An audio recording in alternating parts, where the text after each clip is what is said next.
जब गौतम कर्दम परमेश जी ने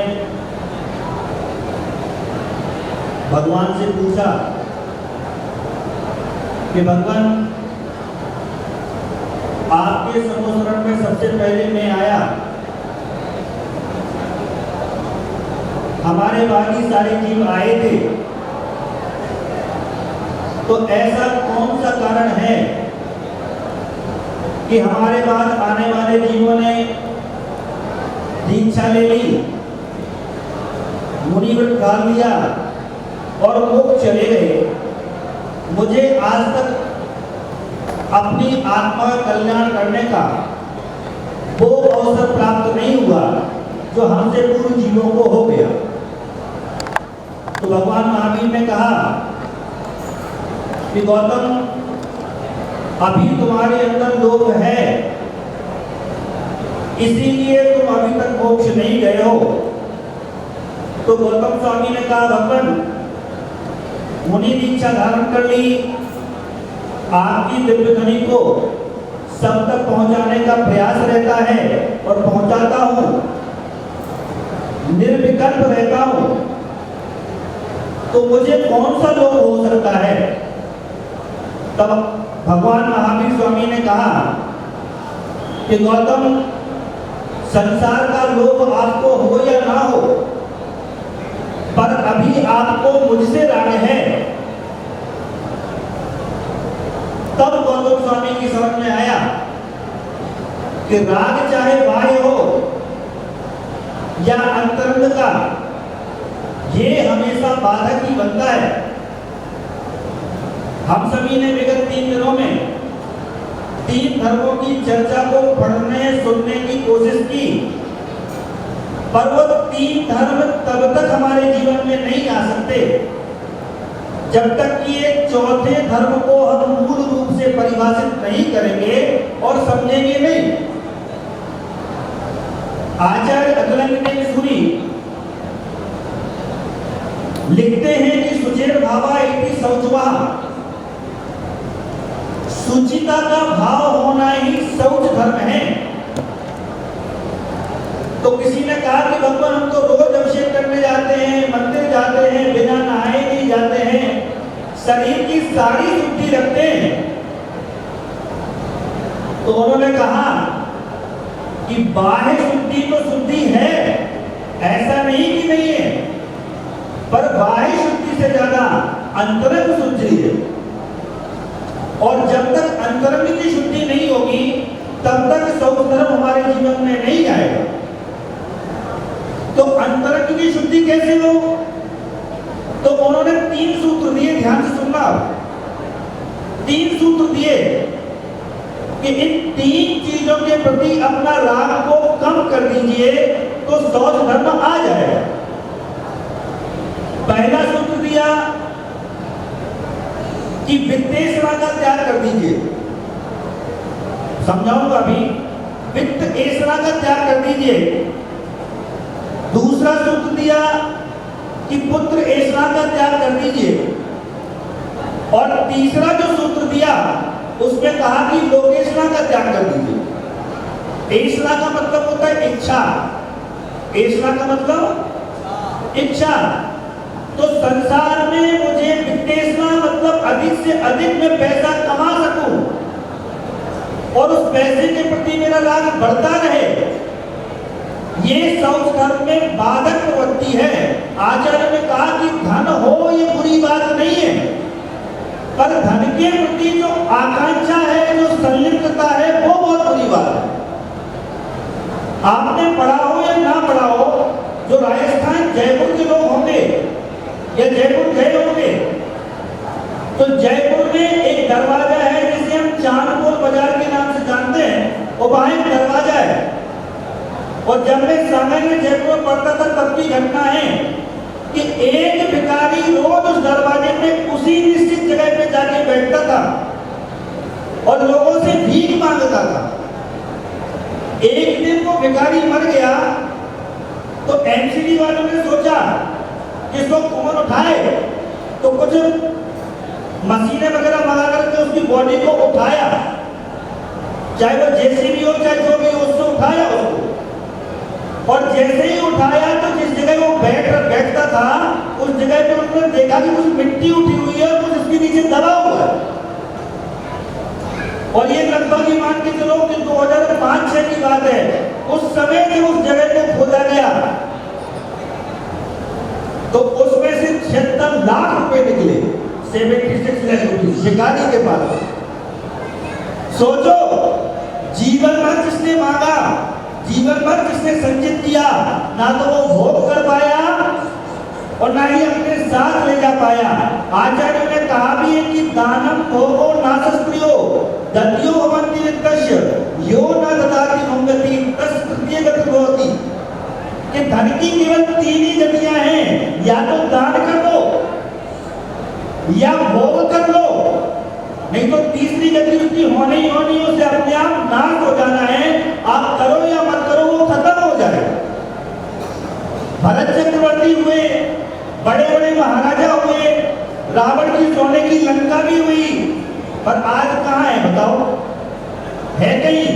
क्योंकि धन का 3 ही गति है, या तो दान कर लो, भोग कर लो, या उसका नाश हो जाएगा। और एक चीज याद रखना कि पैसा जब जब जीवन में आएगा, अभी आप तो बच्चे हो ना, आप बाजार में जाके चाट भी खा लेते होगे, समोसे भी खा लेते होगे, सब खा लेते हो ना, वो सब डाइजेस्ट भी हो जाता है। रात में भी खा लेते हो, स्पाइसी भी खा लेते हो, सब डाइजेस्ट होता है कि नहीं? लेकिन जब पैसा आएगा तो एक बुराई भी आएगी, क्योंकि पैसा व्यक्ति के शरीर को आराम से रहना सिखा देता है। और जब वो आराम से रहने लग जाता है ना, तो खाना पीना उसका डाइजेस्ट होना कम हो जाता है। ये तरीका है। तो फिर डॉक्टर बोलते हैं भैया इतना स्पाइस मत खाओ, इतना मीठा मत खाओ। अब क्या हुआ? पैसा तो आ गया, पर भोग कर पाए क्या? नहीं कर पाते हैं। तो आचार्यों ने कहा है कि धन के प्रति जो संलिप्तता है वो आवश्यक है, उतनी रख लीजिए, पर आवश्यकता से अधिक संलिप्तता रखना हमारे इस पर्याय में और आने वाली पर्याय में दोनों के लिए बाधक है। तो ये विदेशना है, पैसे के प्रति इच्छा का भाव रखना। आ जाए कोई बात नहीं है। आपने नाम सुना होगा रायचंद्र जी का, कितने लोगों नाम सुना रायचंद्र जी का? जैन मुमुक्षु हुए हैं और समाधि मरण किया उन्होंने, और हीरे के व्यापारी थे वो रायचंद्र जी। तो एक दिन उन्होंने उनके पास जो छोटा व्यापारी आया, उन्होंने पता किया कि जिस हीरे का उसने सौदा किया था वो उसके पास नहीं थे, वो किसी और की फोटो लेके आया था। अगर सौदा हो जाएगा तो उठा करके हम इनको दे देंगे और बीच का जो पैसा बचेगा हम कमा लेंगे। राजचंद्र जी उसके घर गए और घर जाकर के उससे कहा भैया व्यापार अपनी जगह है, तुमने मिलना जुलना और जयमेन करना ही बंद कर दिया। तो उसने कहा साहब हमारे मन में हमें आपके हीरे भी देना है और जो सौदा किया है उसको ही पूरा करना है। बस इसी चिंता में हूं कि ये घर बेच दूंगा, तब भी मैं आपके किए गए सौदे के अनुरूप हीरा नहीं ला पाऊंगा। तो राजचंद्र ने कहा कि बताइए वो सौदा कहाँ लिखा हुआ है? वो गया, कागज लेके आया। राजचंद्र जी ने उसी समय उस कागज को फाड़ के फेंक दिया और एक शब्द बोला, हम जैनी हैं, दूध पीते हैं, किसी व्यक्ति का हम खून कैसे पी सकते हैं? ऐसे महान जैनी होते थे कि उनके पास होने के बाद भी अगर पता लग रहा है कि सामने वाला असक्त हो गया है तो उसको वो कुछ नहीं करते। पहले के समय एक और उदाहरण सुनो, बहुत अच्छा उदाहरण है वो भी, कि गरीब व्यक्ति के घर में उसका एक ही बेटा था, पत्नी थी नहीं। बिल्कुल सही घटना ही है, बिल्कुल सही। लेकिन एक पुत्र होने के बाद वो इतना गरीब था कि एक ही टाइम खाना खाता था, दूसरी टाइम उसे खाना नहीं मिलता। एक दिन उसका बेटा बीमार पड़ गया तो जैसे तैसे करके पड़ोसी के घर में गया और पड़ोसी के हाथ जोड़कर उसने कहा भैया हमारा बेटा एकदम बीमार पड़ गया है, अगर कुछ तुम उसकी दवाई के लिए हमारी सहयोग कर दो तो आपका बहुत उपकार होगा। पड़ोसी पड़ोसी भी अच्छा था। वर्तमान में याद रखना, अच्छा पड़ोसी भी पुण्य के निमित्त से प्राप्त होता है, ये पक्की बात है। नहीं तो जितने जिसको पड़ोसी मिले हैं वो एक दूसरे से जलने वाले ही मिलते हैं। एक दूसरे की उन्नति में सुखी का अनुभव करने वाले पड़ोसी गलती से मिलते हैं, गलती से। ये हमारा शरीर भी जो है ना, ये भी हमारा पड़ोसी ही है। ये मैं नहीं हूँ, मेरा पड़ोसी है, और ये भी बहुत बड़ा धोखेबाज है। जितना इसको सजाओगे, जितना इसको संभालोगे, जितनी इसकी सेवा करोगे, उतना उतना धोखा देगा। और जितना ऐसे रफेंड टप रखोगे, जितना ऐसे नौकरों की तरह, उसे थोड़ा टाइम लग गया था, वो जाते जाते वो बच्चा मर गया। उस गरीब आदमी का मर गया तो गरीब आदमी ने डॉक्टर को 50 रुपए दिए कि साहब आप आए हो, आपने समय दिया है, बच्चे का बचना ना बचना तो अलग बात है। तब डॉक्टर ने भी कहा कि भैया हम जिस उद्देश्य से आए थे वो उद्देश्य जब पूरा नहीं हुआ तो आपसे हम पैसे कैसे ले सकते हैं। सोचो क्या समय होगा वो जब डॉक्टर भी ऐसे होते थे, श्रावक भी ऐसे होते थे, पड़ोसी भी ऐसे होते थे। आज अगर दिल्ली मुंबई के हॉस्पिटलों में चले जाओ तो जिंदा तो छोड़ो, मरने के बाद भी ट्रीटमेंट होता रहता है, और तब तक ट्रीटमेंट होता है जब तक उसका घर नहीं गिर जाता। डॉक्टर ने हाथ जोड़ लिए कि मैं नहीं लूंगा, कोई बात नहीं, डॉक्टर चला गया। ये बात उस रिश्ते वाले को पता लगी कि डॉक्टर साहब ने पैसा नहीं लिया। तो रिश्ते वाले ने कहा डॉक्टर साहब मैं रोज कमाता हूँ, रोज लोगों से पैसा लेता हूँ, लेकिन आप जैसा सज्जन व्यक्ति मैंने कभी नहीं देखा है, इसलिए जाते समय आपसे ही मैं किराया नहीं दूंगा। जब वो पड़ोसी के पास 50 रुपए देने के लिए गया तो पड़ोसी ने भी हाथ जोड़ के कहा कि भैया हमने जिस निमित्त से पैसा दिया था, जब वो निमित्त ही पूरा आपका नहीं हुआ तो मैं आपसे पैसे कैसे ले सकता हूँ। ये पैसा आप ही रख लीजिए और कहीं ना कहीं इसको उपयोग कर लीजिएगा। सोचो एक ही कहानी में 4 किरदार हैं, चारों के पास कमाने का भी अवसर है और चारों के पास चीटिंग करने का भी अवसर है, लेकिन एक ने भी चीटिंग नहीं की क्योंकि उनके पास धर्म था। पैसा तो आएगा और चला जाएगा, लेकिन पैसे के आने के बाद हमारे द्वारा किया गया कार्य, हमारे अंदर छुपी हुई भावनाएं, वो ज्यादा महत्वपूर्ण है। अब एक और बहुत महत्वपूर्ण आपसे बात करने वाला हूं, ये मैंने वित्तेषणा की बात की। सबसे खतरनाक है ओकेषणा। जितनी बहनें बैठी हैं, जितने भाई बैठे हैं, आप सभी से हाथ जोड़ के बोलना चाहूंगा, अपने लोकेषणा का मतलब होता है संसार में प्रसिद्धि को पाना, लोग मेरी तारीफ करें, केवल इसीलिए कार्य करना। अब तारीफ कैसे होगी? तो हम श्रृंगार करते हैं, अच्छे अच्छे कपड़े पहनते हैं, जूते पहनते हैं, परफ्यूम लगाते हैं, ये सारे कार्य करते हैं केवल उसके कॉम्प्लीमेंट्स के लिए कि कोई बोल दे कि आज आप अच्छे लग रहे हैं। अच्छे लगना बुरी बात नहीं है, बहुत अच्छे लगिए और जितने हो उससे भी अच्छे लगिए, पर एक बात चिंतन जरूर करना कि जिस चीज का उपयोग करके मैं अपने सौंदर्य को बढ़ा रहा हूं या बढ़ा रही हूं, कहीं मेरे सौंदर्य को बढ़ाने में किसी निर्जीव की और किसी अमुक प्राणी की हत्या तो नहीं हुई है। एक छोटी सी घटना बताता हूं। एक किताब थी मां मुझे मत मारो, 15-20 पेज की किताब थी मां मुझे मत मारो। उसमें उन्होंने छोरों को उपयोग करते हैं लेदर के, उनको बनाने के लिए ऐसी टेक्नोलॉजी बनाई गई है कि मां के गर्भ में गाय भैंस उसी के गर्भ में जो बछड़ा होता है गर्भ में ही मार दिया जाता है, और गर्भ में मारने के बाद फिर उसको चमड़े को निकाला जाता है, क्योंकि जैसे ही वो बाहर के वातावरण में आता है तो चमड़ा हार्ड होना शुरू हो जाता है। बाटा कंपनी दावा करती है, बाटा के जूते जो लोग पहनते हो वो दावा करती है कि एक गाय की चमड़ी से सिर्फ 2.5 जोड़ी बाटा के जूते सोचो आप, चमड़े के जूते बाटा कंपनी के वो खुद दावा करती है कि एक गाय की चमड़ी से 2.5 जोड़ी जूते बनते हैं।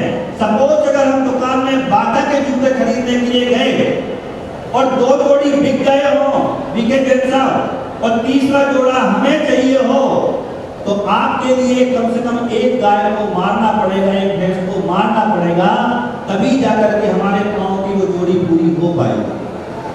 तो आज उत्तम सौच के दिन जितने भाई बहन यहाँ बैठे हैं, मैं आपसे ये नहीं कह रहा हूँ वर्तमान युग है, यहाँ हर चीज का दिखावा है, पर हमारे दिखावे के चक्कर में किसी का कोई अहित तो नहीं हो रहा है, कोई प्राणी मारा तो नहीं जा रहा है। अगर इतना विवेक हमारे अंदर रह गया तो लोकेशनाथ से भी बच जाएंगे और उत्तम सौच धर्म भी हमारे जीवन में आ सकता है। तीसरा है पुत्र ऐसा, पुत्र के प्रति महत्व का भाव होना, पुत्र हो जाए, ये पुत्र ऐसा। तो ये 3 ऐसाएं बताई हैं कि अगर इनको हम कम कर दें तो फिर हमारे जीवन में शौच धर्म आ सकता है। हम अपने शरीर पे कुछ भी लगाते रहें, कुछ भी करते रहें, ये शरीर ना तो कल शुद्ध हुआ था ना आज शुद्ध हुआ है, और जब तक इसमें प्राण है तब तक ये हमसे शुद्ध होने वाला नहीं है। केशर चंदन पुष्प सुगंधित वस्तु देख सारी, देह परस्ते होए अपावन निस्दिन मर जारी। उन्होंने लिखा भी है कि हमारे शरीर का स्पर्श करते, चाहे केसर लगा लो, चाहे चंदन लगा लो, चाहे इत्र लगा लो, वो इत्र भी अशुद्ध हो जाते हैं, वो मेकअप भी खराब हो जाता है, वो सारी चीजें खराब हो जाती हैं, क्योंकि शरीर का स्वभाव ही गंदगी को फैलाना है, शुद्ध रखना नहीं है। इसलिए शरीर के प्रति विशेष परिणाम को न रखते हुए आत्म शुद्धि के लिए अगर हम अपने प्रयास करें तो इस पर्याय में और आने वाली पर्याय में हम सुख को प्राप्त कर सकते हैं और धर्म को अंगीकार कर सकते हैं। एक चीज हमेशा याद रखना कि शरीर किसी व्यक्ति को प्रथम मुलाकात में तो प्रभावित कर सकता है, किसी का भी शरीर हो, पर अगर संबंध को लंबा चलाना है तो आपका शरीर कार्य नहीं आएगा, आपका व्यवहार और आपकी सोच आपके काम आएगी।